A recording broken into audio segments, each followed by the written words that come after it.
from Colorado School of Mines. And she worked as a petrophysical engineer for the Shell oil companies between her undergraduate and graduate studies. She completed the Lutheran teacher colloquy, I'm going to say that wrong, aren't I? That's right. From Concordia University, Texas, while she was teaching at St. Mark Lutheran Church and School in Houston, and where she was subsequently called. She's currently on the faculty of Veritas Scholars Academy. She also taught at Credo Academy, as well as overseeing her daughter's high school education from home. So she has lots of experience with education. Her older daughter graduated with honors from VSA in 2015 and is currently a senior at the University of Iowa. And her younger daughter graduated with highest honors from VSA in 2017 and is currently a sophomore at the University of Wyoming. And Barbara and her husband Bob and their daughters are members of Christ Our Savior Lutheran Church in Elizabeth. And also, I'd like to announce that Barbara has joined our board of directors. So we're really pleased to have her on our board of directors, and she's a great addition. So please welcome Dr. Barbara Helmkamp.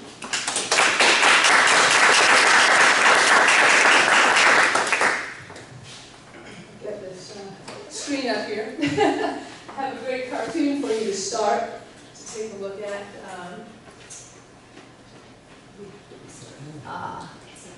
No, hold on.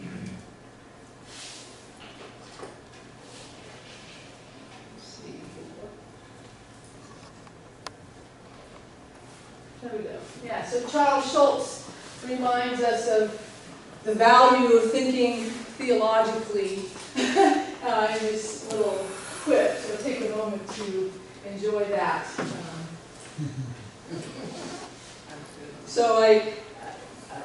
St. Thomas Aquinas is known for having said, theology is the queen of the sciences, and maybe you'll, after today's talk, which I have a lot I want to cover, will give you a flavor for how I understand that to be the case, and the role of theology in all of scientific inquiry, really, especially origins-related inquiries. So, geology as forensic science, I'm going to do kind of a fun thing with this. I hope it'll be fun. Thinking about a whodunit sort of novel, a favorite one of mine, and some connections from that way of investigating that carries over into our quest to model the past and infer from the present what happened in the past and how we would do that. So, yeah. So I'm going to sort of jump off with Dorothy Sayers' novel, Clouds of Witness. It's a wonderful BBC production of it that I have a couple pictures of. Here, an old-fashioned pointer. Here's Lord Peter Wimsey, the actor playing the parts. And so he's a gentleman sleuth. Here he's with his butler and sidekick, Bunter. Bunter was with him in the trenches of World War I. Also a little backstory. Helps him with his sleuthing. And here's another sidekick of Lord Peter's, an inspector from Scotland Yard. So later he becomes Chief Inspector Parker. So a couple of his sidekicks. And so the mystery story, Clouds of Witness, involves Lord Peter Wimsey's older brother, the Duke of Denver, not Denver, Colorado, Denver somewhere over there in England. And it's kind of a family affair, this particular mystery. It also involves his sister, Lady Mary. And this rather, bow-tie gentleman is Lady Mary's fiancé, and he's also becomes the stiff Capricorn. So Lord Peter's out and about traveling like he does in Paris or somewhere. He learns that his brother is accused of murdering Capricorn. And so he comes back he's the family sleuth, he's an amateur sleuth, he wants to solve this mystery. He does not believe his brother did it. He trusts his brother. And knows his brother's telling the truth when his brother says he didn't. For various reasons, the Duke doesn't want to disclose his whereabouts, and so almost in spite of his older brother, Lord Peter has to chase down the clues and figure this out, or else he really will face a jury before his peers, truly peers in the British sense. So how does this carry over to the large story of origins? There are multiple suspects involved, and Lord Peter has to eliminate his brother and find the true culprit. In the larger question of origins, there are two stories that define things for us. Either God created, and we understand death to have come as a result of man's sin through the fall, or we hold to a Darwinian point of view of materialism, and then we would argue that man actually came as a product of death through the struggle over eons of time, the struggle, the survival of the fittest, and so forth. And so, in a sense, we have two suspects to consider, and in this question as well. So, back to our story with Lord Peter Wimsey. He arrived on the scene and is faced with various mysterious clues. We have the usual footprints in the garden and the blood trail, and there's this mysterious diamond-studded cap pin that's there. Well, in the question of the origins question, the suspects, you might say, for whodunit, we have mysterious clues as well. And some of them, one of them, for example, our clues, our data, so to speak, is largely beneath our feet. It's geologic. And so that's the connection to geology. So one mysterious thing we observe is the presence of marine fossils everywhere, and including our highest mountains. And so that's a mysterious clue. How do we make sense of that? Another, and I carried my little clam with me that I have him here. The open clam versus the fossil clam that's all shut up. This is what we see when we find dead clams on the seashore. Maybe there's sometimes a little bit of something holding them together. Maybe it's a fragment of one of these. But when the clam dies, you're left with part of the clam shell, not all closed up like this. So that's a mystery, and there are many, many of these in the rocks beneath our feet. So a couple examples of mysteries. The Grand Canyon is full of mysteries that we have to understand in light of whodunit.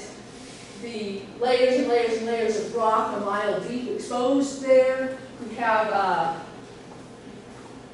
different types of rock abutting one another that are interfingering with each other and yet very distinct, sandstone and limestone.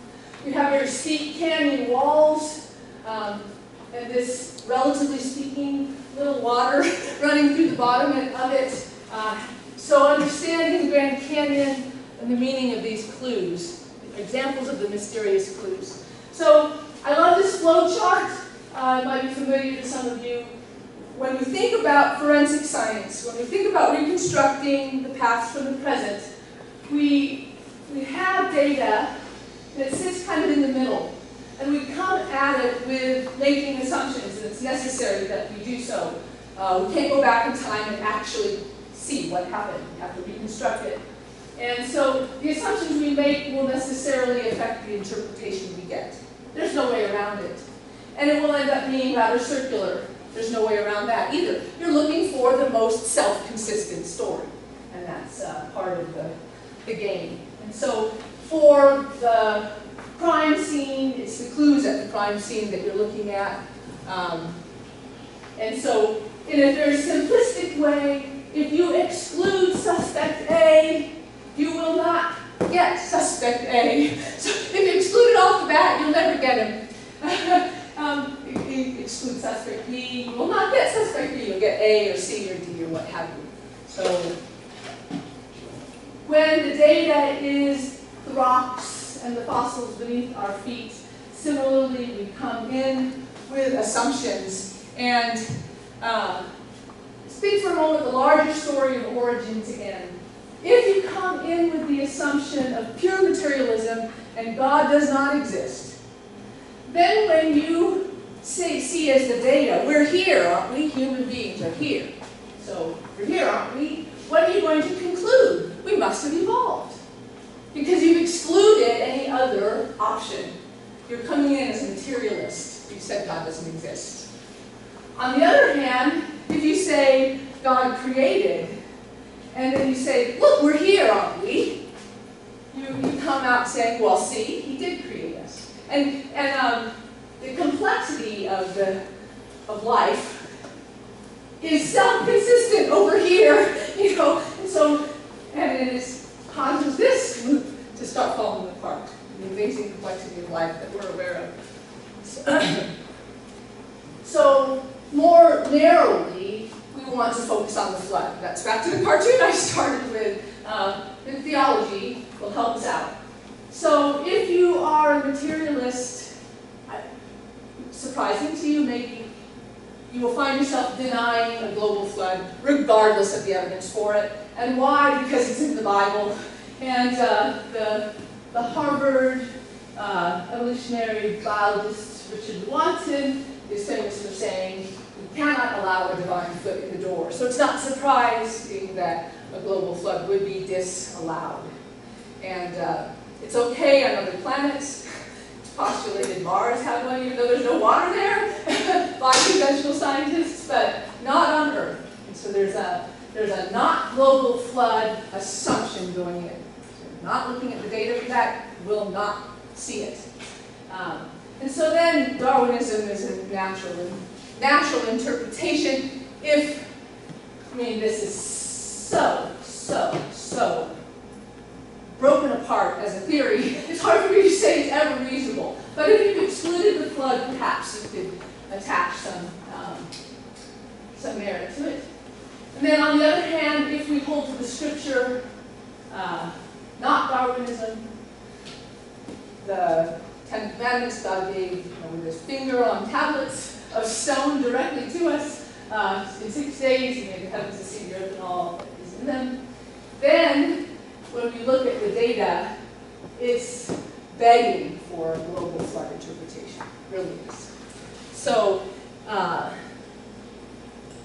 back to so I'm taking you here, there, and the other place. Back to the Dorothy Sayers novel. Cathcart had, as it turns out, as Lord Peter found by chasing that diamond-studded cat pin across this ocean to the United States, Cathcart had a mistress, Simone.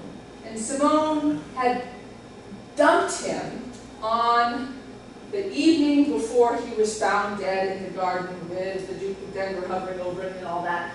And it turns out that he took his own life, so this is a bit of a spoiler alert. So if you want, you'll know this now if you read the book. But oh well, the Duke was obligingly stupid and left his revolver in the desk drawer. I don't blame you, Simone. I suppose they'll put my suicide down to fear exposure. And all the better I don't want my love affairs in the Sunday press. Goodbye, my dear Simone, my darling. So, this was the 11th hour linchpin sort of thing. The evidence that Lord Peter Wimsey is racing back in a little plane that's about to go into the ocean and all, to get back to the ongoing journey and show that his very stubborn brother, who will not say where he was, can get him off the hook, because in fact he did not kill Cathcart. Cathcart killed himself. So Cathcart was excluded off the bat. No one thought of suicide. And so it was the not suspect A, therefore suspect B problem. So, but we have maybe this is a crude analogy, but we have our Cathcart letter. It's called the Scriptures. So this is hanging in a library in Boston. I've not seen it in person, but it's an image of the prophets, and here are the apostles.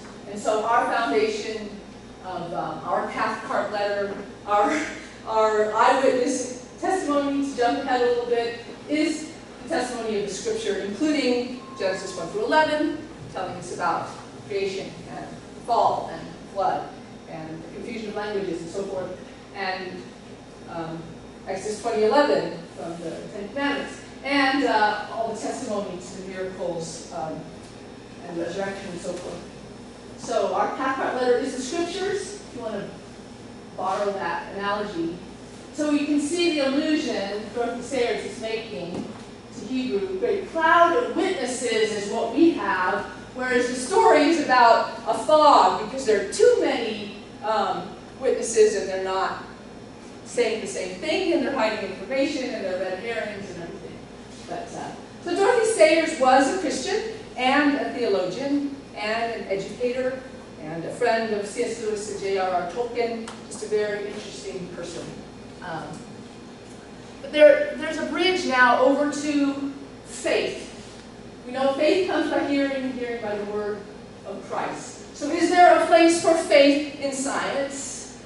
Yes, absolutely. And let me explain myself. So this 3 rings is a way to keep track of the ways that we know stuff. The ways we think we know stuff sometimes. But we either know it because we take it on faith in an authority who told us.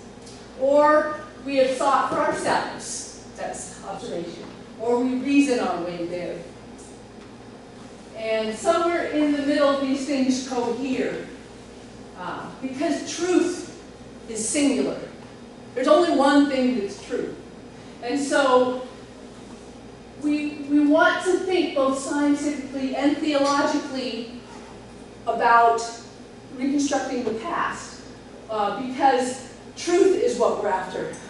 And whatever is true, and that's there's a unity in knowledge in that sense. So methodological naturalism is this thing that's got a stranglehold, especially in our country, in science, this notion that somehow in order to do good science, you have to be a functional materialist. You have to act as though God doesn't exist, even if you believe he does. Well, if you are excluding suspect A, you'll never get suspect A. And if suspect A is the truth, you've lost it. So ultimately, it will undermine scientific inquiry about the past if there's information we need to draw from the scriptures and about God. And another thing just to be aware of is it's always important to distinguish data from its interpretation. So the data is neutral. It sits in the middle. You come at it with assumptions. If you have an eyewitness testimony, that trumps things as you go into looking at your data. And it's true, certainly, in whodunit cases, too. If you have a reliable eyewitness account, that determines the outcome, regardless of the circumstantial evidence. But there is much circumstantial evidence in favor of the flood, so that being said.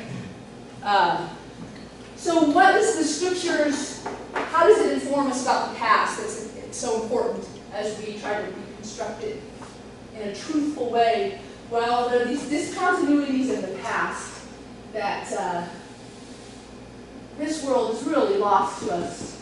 It's hard to even get our mind in the least bit around what it would have been like a world created without death. And there was a curse, and then a pre-flood world. That's even hard to get our minds around exactly what that was like. And then a global flood, as the scriptures teach us, that had an aftermath, some weather patterns that resulted from it, and now here we sit in the modern era. So if you ignore these steps, these discontinuities in the past, and when you try to interpret the data, try to smooth it all out in some way, that in itself is going to be problematic. I think it's worth reminding ourselves what the scripture says that we hold to as believers, particularly from chapter 7 of Genesis. I'm going to read it. In the 600th year of Noah's life, in the 2nd month, on the 17th day of the month, on that day, all the fountains of the great deep burst forth, and the windows of the heavens were opened, And rain fell upon the earth 40 days and 40 nights. And the flood continued 40 days on the earth. And the waters increased and bore up the ark, and arose high above the earth. And the waters prevailed and increased greatly on the earth. And the ark floated on the face of the waters. And the waters prevailed so mightily on the earth that all the high mountains under the whole heaven were covered. And the waters prevailed above the mountains, covering them 15 cubits deep. And all flesh died that moved on the earth, birds, livestock, beasts, all swarming creatures that swam on the earth, and all mankind. Everything on the dry land, in whose nostrils was the breath of life, died.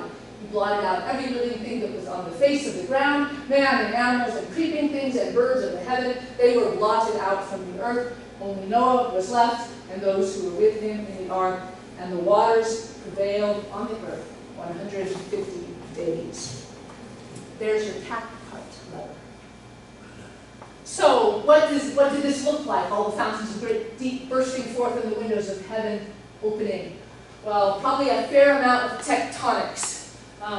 The primary thing that comes out of a volcano is water. If the ocean floor was ripping apart, you would have these supersonic water jets feeding clouds, tsunamis. I mean, we're all familiar right now with the horrible tsunami that has hit Indonesia. So, to give an idea from things that we are familiar with, but on a grander scale, to understand what that moment in history was like, perhaps. Luther's thoughts are quite interesting because he predates the modern notions of Darwinism by quite a bit. A good century plus. And his opinion, Eden, there was a guard keeping anyone out of it after the fall, but it was utterly destroyed and annihilated in the flood, so no trace of it visible. The flood laid everything waste, just as it's written, that all the fountains and abysses were torn open. There were mountains after the flood, where previously there were fields on a lovely plain, and perhaps even where previously there were seas. I'm adding that was Luther. For the entire surface of the earth was changed. Very insightful from his Genesis commentary, I believe that's where that's from. So imagine just the earth, one big giant ocean, perhaps not exactly like this, but all the high hills under whole heaven were covered and all flesh died that moved on the earth. So images. So let's go back now and look at some of these clues and some sort of interpretations that result from the either no global flood or the no Darwinism assumptions coming in to looking at our data. And so the no global flood interpretation would look at the earth and say, look at the strata, seas and mountains have repeatedly but gradually changed places over eons of time. This is sort of the story. Come in it instead with the no Darwinism approach, with the biblical approach, the Cathcart letter, and we would say, well, the earth was completely and rapidly submerged in the floodwaters. The mountains were uplifted, so marine fossils are everywhere, ubiquitous. And here's a graph from a very recent paper in the International Conference of Creation Proceedings, showing the proportion of, these are mostly marine fossils, going up from the bottom of the rock record to the top. And we see, and we know what the earth is 3/4 or more water. It's in its surface area anyhow. So the vast majority of fossils are marine fossils. And you notice that there's no cycle. It's not marine, land, marine, land, marine, land, like you might think if things are swapping places over time, like the interpretation of the conventional interpretation of the mega sequences, these transgression, regression of the sea, doesn't fit the data. This fits a single event, a single global flood with the land, following the topography of the pre-flood world, putting the terrestrial fossils at the top. So, what about mountains uplifting? Does that work? Do we need time to get mountains to be uplifted? Can we understand it from some reasonable mechanism? Well, plate tectonics is sort of the accepted theory for what's going on in the crust of the Earth, continental plates. And so this is a picture like a big jigsaw puzzle where there are boundaries, and they run into each other. Well, here they run into each other, they pull apart from each other, they slip past each other, and this is used to explain the topography, the features of the Earth's surface. The problem is how do you get those mountains if this is really slow? Continental drift is a couple centimeters a year. They really rode down before they ever formed. This is a big problem. It had to be rapid. It had to be rapid to get tall mountains that we observed. And so there's been some beautiful modeling done by Dr. Baumgartner, to show that the silicates in the Earth become very plastic, change by order of 1 billion in their factor of 1 billion in strength, and you can get a runaway subduction event and a runaway catastrophic plate tectonics that could happen all in the space of a year, and uplift the mountains and put the seashells on top of the mountains when they're uplifted, and put the land where the sea was and the sea to some degree where the land was. And this is just fun because it's from Iceland and it's where you can actually walk through the mid-Atlantic rift. So I put it there because it's cute. So. And here we have a road cut in the Texas Hill Country, and our family did a couple of geology field trips in the Hill Country when we lived in Texas, so I'm going to put us there. I couldn't find the old picture, it's buried in a box somewhere, so I had to dig up a picture from a trip this summer, but and we were 10 years younger, everybody. But here's my clam, and I'm coming back to that in a minute, but these road cuts are full of these things. You can go up to them and scoop them up by the handfuls. So seashells, sea creatures, marine creatures in the rocks everywhere. That's the point. So moving on to the next idea to ponder. So the no global flood sees a dead thing, a fossil, a used to be alive thing, and they just happen when things die. But the clam evolves into existence. That's the sort of interpretation of finding a fossil. But the no Darwinism interpretation would say, well, God made clams to begin, first of all, and clearly this clam died when it was buried in mud while it was still alive, and the mud came and buried it. That's why it's closed, and it got buried, and it became a fossil because it was buried and there's no oxygen available to it, and so it was mineralized. So fossils don't just happen.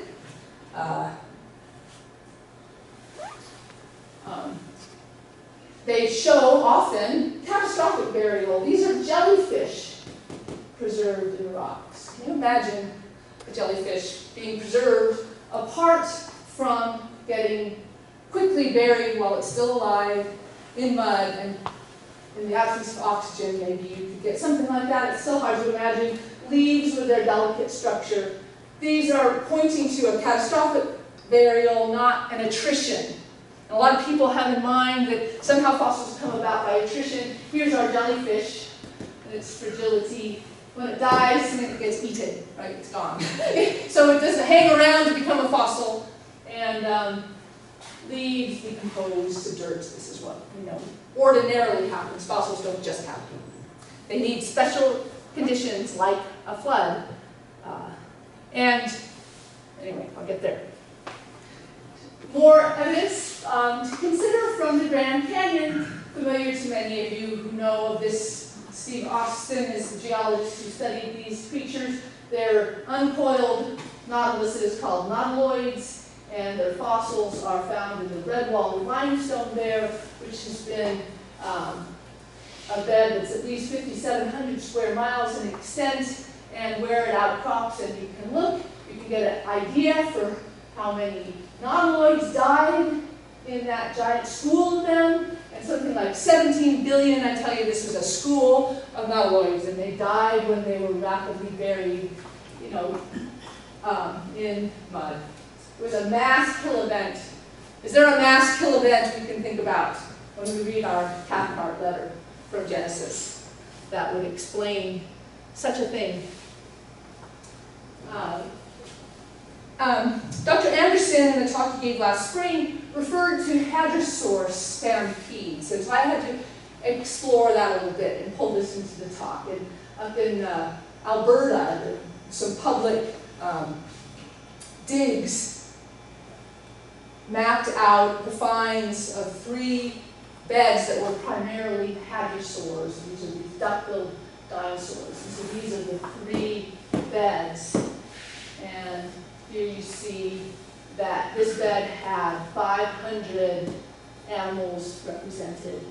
It's the largest of the 3. This one was all adults by the reckoning. They had to make a way to do that. And this one was all juveniles. And this, I think, is, I didn't verify this with Dr. Anderson, but I think this is where he came up with the idea of the stampede. So the juveniles couldn't keep up with the adults. So they're running from the floodwaters. They're overtaken by the floodwaters. And there's even a little bit, I'm not very convinced of it, directional component to the bones in the deposit that would suggest, more suggestive of current than the direction they're running, I promise you. But this is an example of a very well preserved hadrosaur.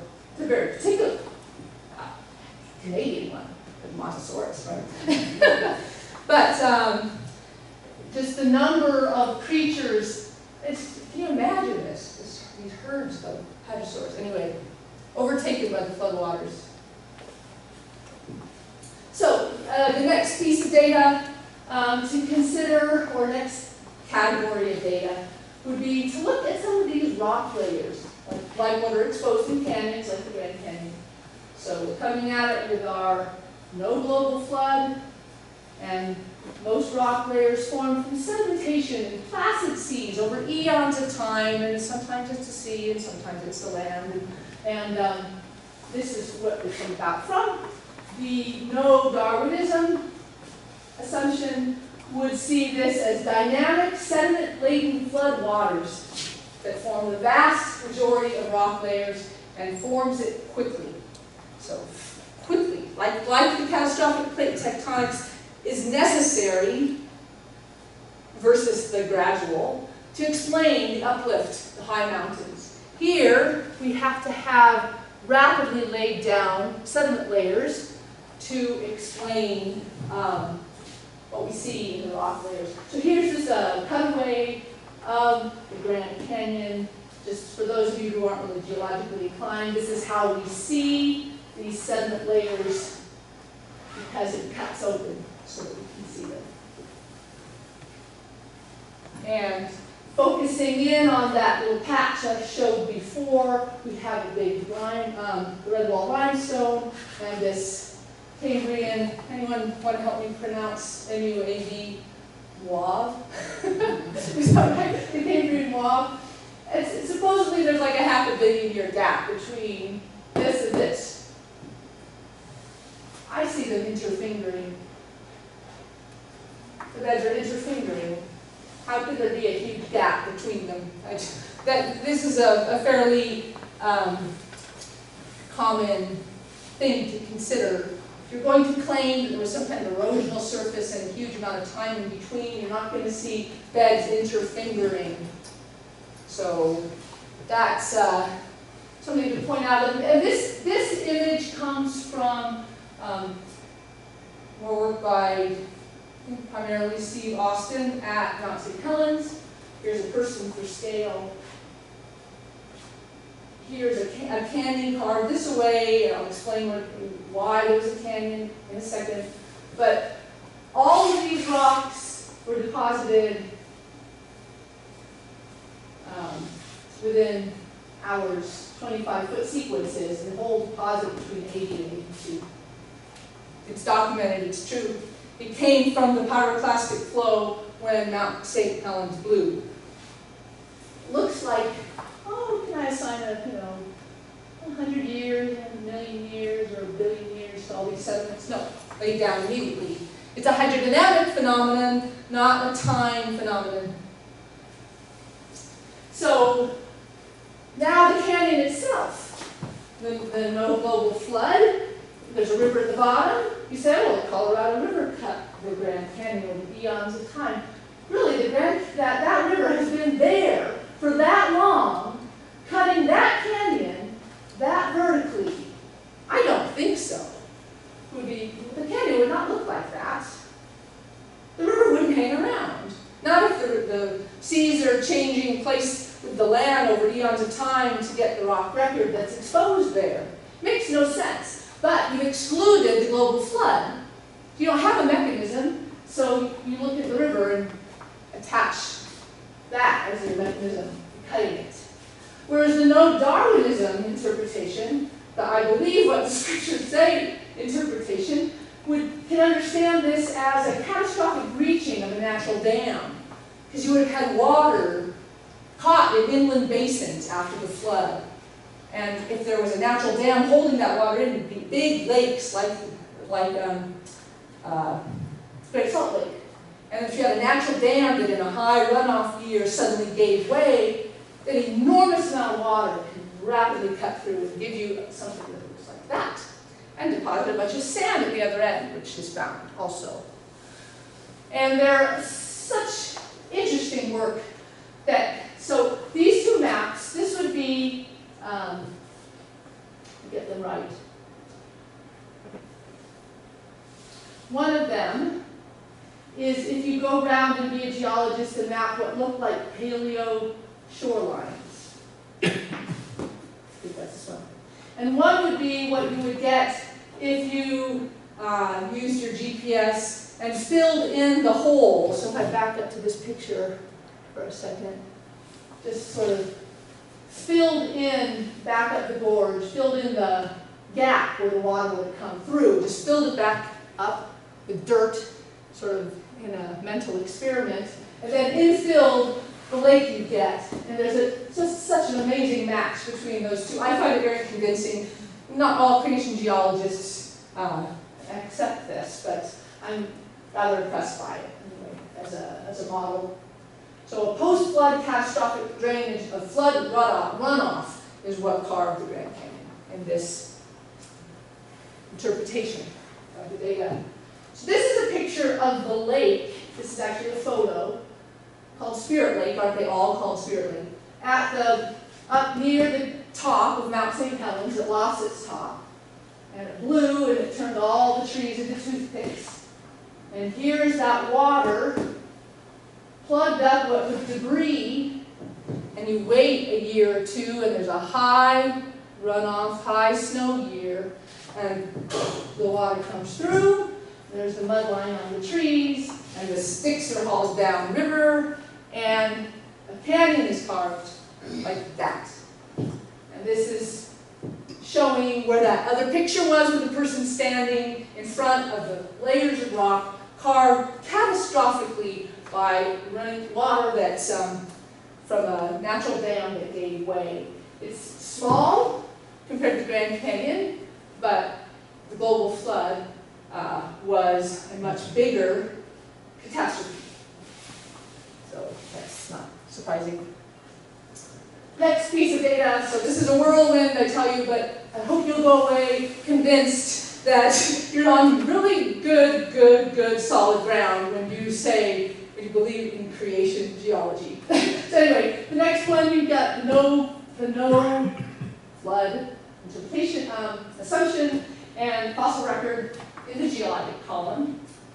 You would say shows when life began, because you can look through the rock layers and see there were no fossils, and then suddenly there were fossils. So that's when life began.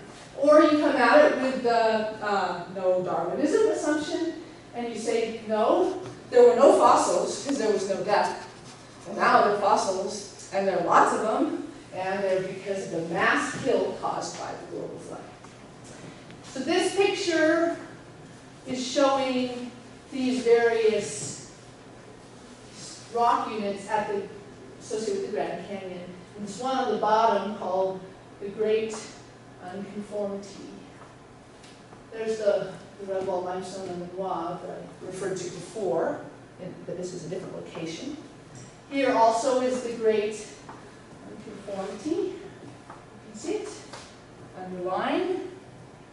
And what is that Great Unconformity? Well, here's a cutaway to look at a schematic of the rocks going on there. We see this Great Unconformity that's not flat. So something else was going on there. And we have this sandstone called the Tapeats sandstone. And there are essentially no fossils. And then all of a sudden, there are lots of fossils. Abrupt, not gradual, very abrupt. And here we see the usual geologic time scale ladder. And here are the various rock with their supposed ages going back into deep time, actually coming this way into deep time. Here's where that Great Unconformity would be between what's called Precambrian, very few fossils, if any, Cambrian, lots and lots of fossils. It's called the Cambrian explosion of life for the conventional geologist. And suddenly there are all these fossils. So again, down here, few fossils. Up here we see terrestrial. They start peeking in here. The better name for it would be the Cambrian explosion of death. Death entered the scene, and a very good explanation for why the fossils have the ordering they do is really by groups rather than this. A lot of these were assigned and dated in a very circular way, with rocks dating fossils and fossils dating rocks, and gives you a headache. You don't know what to believe about a lot of interpretations related to those assigned ages. But in a larger sense, topography, the pre-flood topography of the Earth, very likely is the best explanation for the sequences of rock that we see. That's based on some really, really cool work by Tim Clary and what's the other fellow? Whoever's second on the paper always gets forgotten, right? Anyone know Tim Clary and Werner? Werner? Is that Werner? Is that the first name or the last name? Yeah, because Werner Gitt is not him. Yeah, okay. Thank you, Bob. But did I finish my thought? I think I finished my thought. Yes. So we just have these fossil graveyards around. They become national monuments if we go see them, right? There's all different creatures swooned together, is that a word? In a bed of death. So here's a place where this Tapeat sandstone meets this basement rock, crystalline basement rock, no fossils. And then upward going, lots of fossils. And this Tapeat sandstone, this is supposedly where we have got this, I think I said too much earlier, but, well, no, that's brilliant, right? 30-year gap, supposedly, between those two. Really, anyway. The interesting thing about, so let me see what thought I had to add there. Just to see the, we'll see in a minute, the sweep of this sandstone, really continental in scale and even global in scale, which would speak to a global catastrophe. The next piece of data, no global flood. We look at the data, what do we think? That these continental or global scale deposition reflects gradualism and intermittent catastrophes. It has to, because they omitted the global flood, so it has to be only intermittent, smaller catastrophes, and gradualism. Is that self-consistent? I don't think so. Coming in with no Darwinism, we see these giant mapped features like the Morrison Formation, there's the National Monument, covering many, many states, and we see a global catastrophe with a deposition like that. So there were phases to the flood related to the pre-flood topography, it would seem. That's really interesting. So here's the peat sandstone in its aerial extent over the continental United States. It's not everywhere really thick. Some places it's thick and some places it's thin. But this is a continental scale event. It's the base of the very first sequence. I'll get to that. Here is, again, some of this work by Tim Clary. This would be what he would say is also the peat sandstone. It's for various reasons. There's less of it covering Africa, but that's still a lot.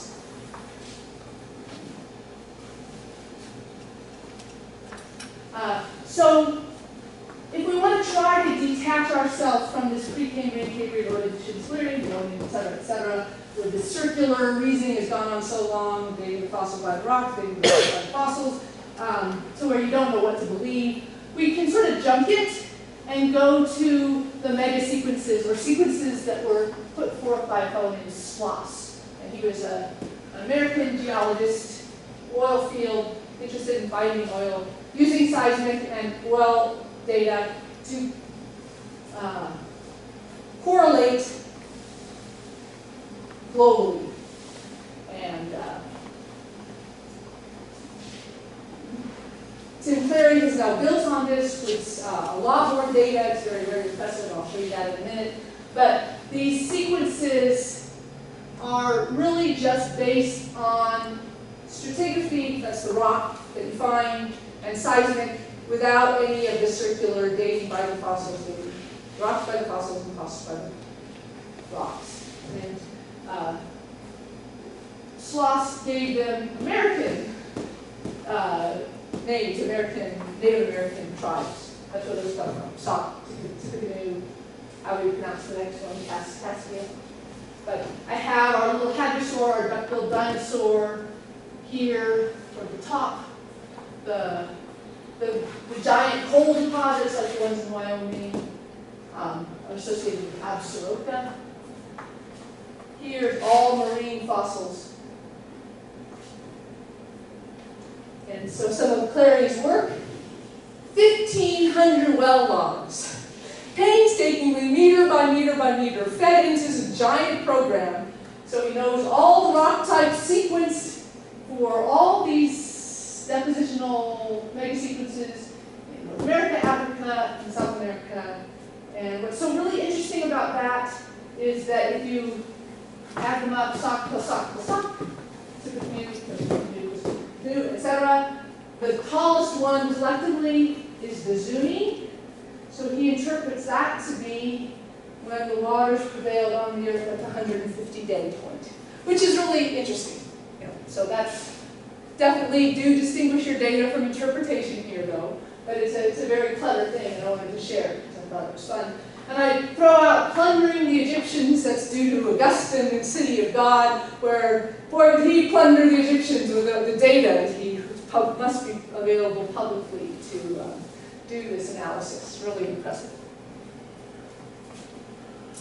And if you can compare by surface area, by volume, and by thickness, and in all three cases, if you add everything up, you see the biggest number is corresponding to the Zuni.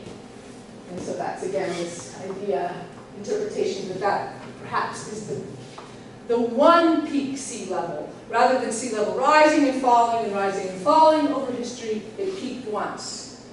Every high hill under heaven was covered. And then there was the uplift that gives the much taller mountains that we have now than were on the pre-flood Earth. And time is running away. I have a few minutes. So we come in at the data, again, no global flood, which is really equivalent to Darwinism had to happen because we're here, aren't we?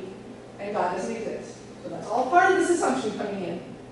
And so when you see those fossils, and you have to say evolution happened, and would have to have happened gradually, because we don't see it happening now, and we believe in life only comes from life, and the law of biogenesis. So we just have to throw this whole thing into a shroud of magical time, and then it just happened.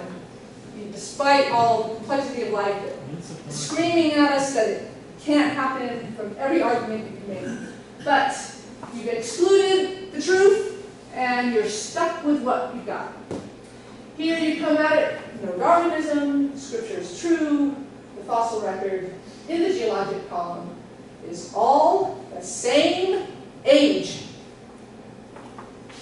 Here's a diamond we're going to get to. Here's a worm fossil. The vicious worm, right? So, the geologic column. Here we're looking at, so it starts at the bottom, and keeps going up higher, keeps going higher still. So the top and the bottom, by the labels that have become so common that we use them. This would be where there are few fossils, if any, and I want to point out places where you find carbon. We're going to look at carbon-14 briefly. We have coal in Tertiary, Eocene in the Devonian, Cretaceous in the Pennsylvanian, and we can look all the way at the bottom and find diamonds that are thought to have formed when the Earth formed 4.6 billion years ago, and CO2 from wells that would be thought to be outgassed from the interior of the Earth. And so carbon, both organic and inorganic, we would understand coal to be organic, coming from plants and whatnot. Spanning the geologic column, so what? Well, lots of people have looked at carbon-14 content of lots of things now, and it's really exciting. This goes back to the Rate 2 book, 2000, I can't remember, is it 2005?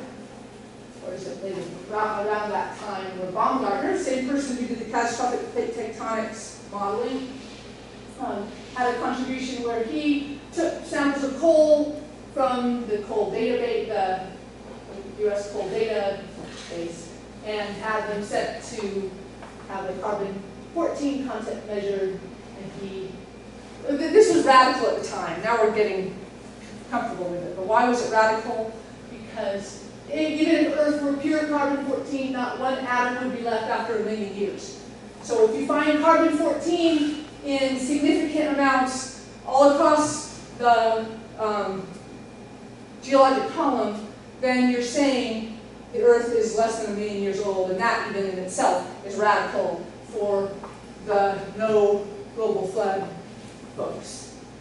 So, and the reasons why the carbon age is greater than about 10,000 years that can be explained, but that's another talk. And just so that you know, beats from 1955 were used as the standard for carbon-14 dating. You just need to know that. But they're all gone now, so now they have to use 1965 beats or something. Anyway, so now we can look at carbon-14. Where do you look at that? Go ahead. I circled it. Now we can look at some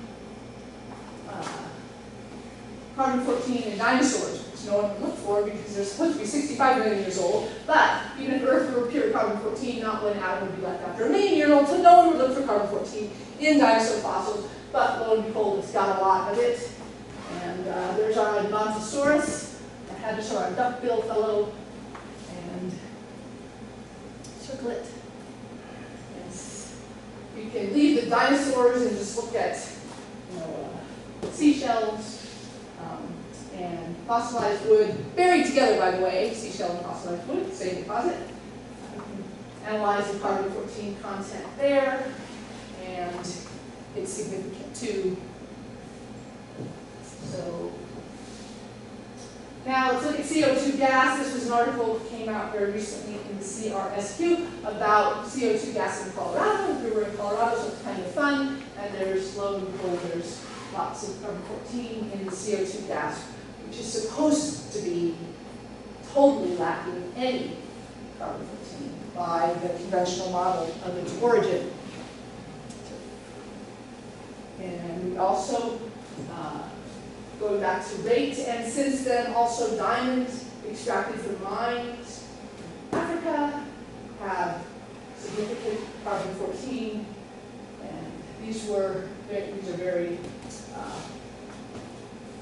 low, very unlikely to have any contamination because of the nature of the diamond, so that gives it strength. But if you don't like carbon-14, you don't believe it, let's just move on from carbon-14 altogether and just look at soft tissue, right? So this is a claw of a theropod dinosaur that sat in a museum in London, and someone decided to look at it and found collagen in it. 75-million-year-old collagen, right? And here is a bird, 130-million-year-old bird, supposedly. You can still see the color, the melanin. They found keratin and melanin in this fossil bird, 130 million years old, and collagen fibers in fossil fish. This one hangs on the wall at ICR. And you can even see the collagen visually. It's right there. It's unfossilized fossils. And you can go all the way down to the very bottom, almost Precambrian and chitin, so the exoskeleton of this fellow almost looks like a crawfish. We should eat him.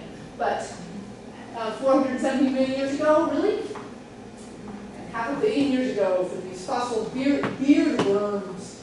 You know where they grow? They grow at, anybody think where these grow? At the very, very, very bottom of the fossil record. Yeah, at those vents associated with seafloor tectonics. Yes, John? So I was just wondering, is there like a kind of like an equivalent half-life for something like a collagen? I think that is the subject of work right now. Okay. And I have not plumbed that yet. It's very, very biological. But it absolutely, Not very it just seems physical. like it absolutely has to be less than the carbon-14 of like 5,000 years ago. Yeah, I was looking, the conventional science community who insists that the bones are 65-million-year-old Cretaceous dinosaurs are working like mad to show that this stuff can last for millions of years, but anyway. So here's some documentation of soft tissue finds that I did. I pulled it out of an article in honor of Dr. Boudreau, no longer with us, who put this article. It must have been one of the last articles he wrote before he died. And I just pulled this data from the text of the article in the CRSP, and we see structures found, the femur, the T-rex, the humerus of some mosasaur, the cuticle of the scorpion, sauropod eggs, eat saccharine squid, these giant supposed ages, and the structures, collagens, proteins, structures, osteocytes associated with bone, Dr. Anderson showed us those. And I know I'm out of time, so I'll shut this down. I'm almost there, actually. This is a fun summary slide showing fossil after fossil, coal and sponge and wood and dinosaur, spanning from 500 million to 30 million in conventional aging. And here are the carbon years. 10 to 50,000 carbon years, so obviously this has very low precision. Carbon-14 has very low precision because it's all one age. And then here's just protein things that span the time also that have been found. So I am here. I am at the end. Billions of dead things buried in rock layers, laid down by water all over the earth. It's a little song. I won't sing it for you. It's a VBS song. Isn't it a happy song? But for a creation VBS, I did once. It's credited Answers in Genesis material. And there's our beard worm at the bottom, and there's our hadrosaur at the top. And ending back with Sayers from the novel. Bunter relayed his mother's wisdom to Lord Peter. She always says, my lord, that facts are like cows. If you look them in the face hard enough, they generally run away. And a quote I found in the context of some work on education by Dorothy Sayers, The Lost Tools of Learning, that's become sort of the standing ground for the modern classical Christian education, like Veritas Scholars, where I teach. I ran across this quote: "All branches of learning are interrelated. All knowledge is one." So if the truth is what you're after, you cannot play the game of methodological naturalism. So, and I'll just put these couple of sources up here because I had some slides otherwise not credited to that came from these books. Steve Austin and Tom Vale. So, and this one we're familiar with, Joel Heck's book. So, I am done.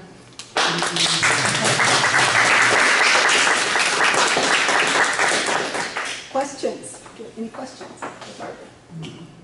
This is the scary part. So I just pretended like I know everything about everything, and I don't. So, Barbara, Yes. you know, like you were talking about the delicacy of the jellyfish and the leaves and things like that. And I mean, many of my dad was an oil man, but I have very good friends who are geologists, and yet they still hold to, you know, evolution. How can they look at that and not see that it would have deteriorated? And I mean, what's the science community? How do they explain how all of this has been held intact? But I think it's intellectually, it is crumbling, but you hold on to, I don't know, careers are built on it. I think that's part of it. Your position at the university, credibility is what you've said your whole life. You've been papers, mounds of papers you've written. So there's the ego component.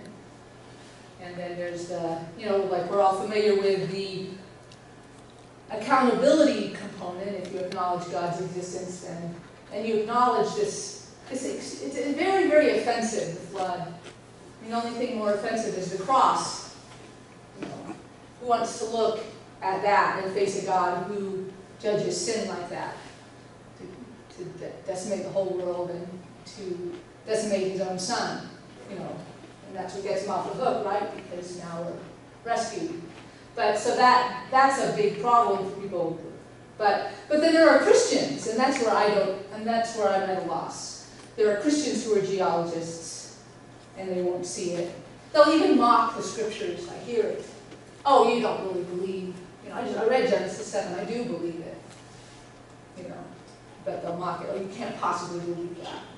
And they just want to say, what are you doing, man? you're a Christian. You're mocking the scripture. So I don't know where that comes from. I wish I could. That's why this talk. Just if maybe people can see the preponderance of evidence that points to catastrophism as the only explanation. We're so hung up on it just needs time. You just look at the mountains and say they couldn't have happened quickly. That's maybe a big barrier. You can look at the Rockies, look at the mountains and say, how could that uplift have happened in the course of a year or less? So anyway.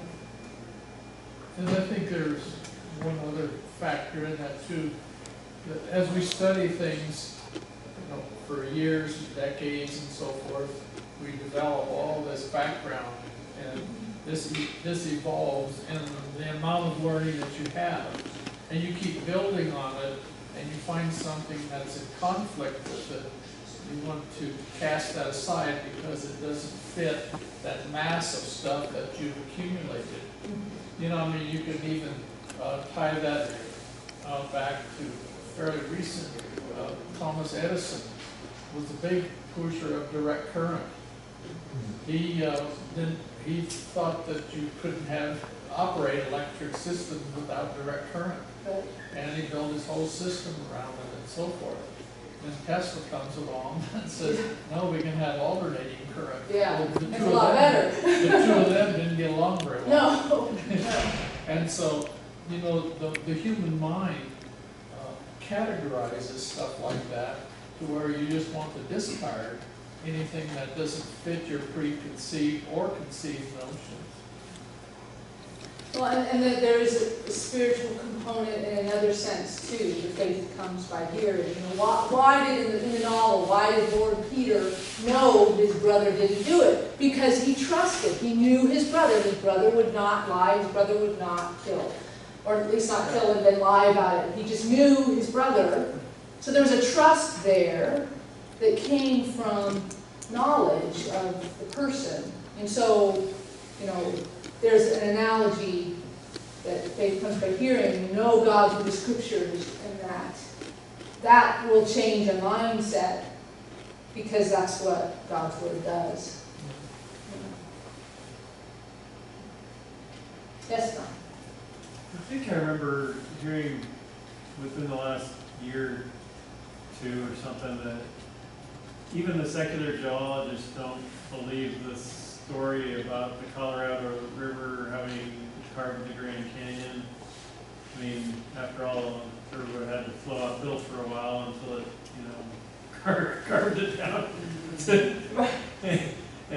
or something, or it would have to gradually rise just perfectly so the river didn't move. Yeah, the uplift it just has stayed in the to same be place. coordinated with the erosion just right, yeah. Yeah, or something crazy like that. And it's like, it's really upsetting that, you know, the Park Service doesn't know the latest geology. They still tell the same old tired, stupid story. And they don't even bother to, I mean, they'll actually tell a bunch of, oh, these people think this, those people think that, but they don't even bother to say the creationism one. I mean, they'll say like, I Everything remember else like, that. oh yeah, the Indians thought two spirits chased each other through, you know, Yeah. or, you know, just all this stuff, but they totally ignore the real one. And even the Havasupai have a flood legend, and they live in the Grand Canyon, so you'd think that the flood would make it in just through them. Yeah, yeah. Nobody else. Yeah. Okay, any other? Yes. Oh, when you were showing the mountains and all of the different layers, every time we go out to like the western slope, past, you know, all of the mountains, go through the canyons, and I'm always looking at all these lines and I'm thinking, how in the world did that happen? And now I think I know. Yeah. You just explained it. Yeah, there's a thing called a turbidite. That's an underwater mud flow or dirt flow. That is how we understand the sands that bear the oil in the Gulf of Mexico came to be. They move very fast. They carry a lot of dirt. And the amount of dirt water carries depends on how fast it goes. Fast moving water carries dirt. It slows down at a certain speed, it drops dirt. So hydrodynamics, how fast these turbidites moving, determine the deposition. So just to add a little bit to that, because it still can be a little bit foggy, you know. It just makes more sense to me than anything I've ever heard. Well, I'm so glad. Yes. That makes me very happy. Happy. That's true. Yeah, okay.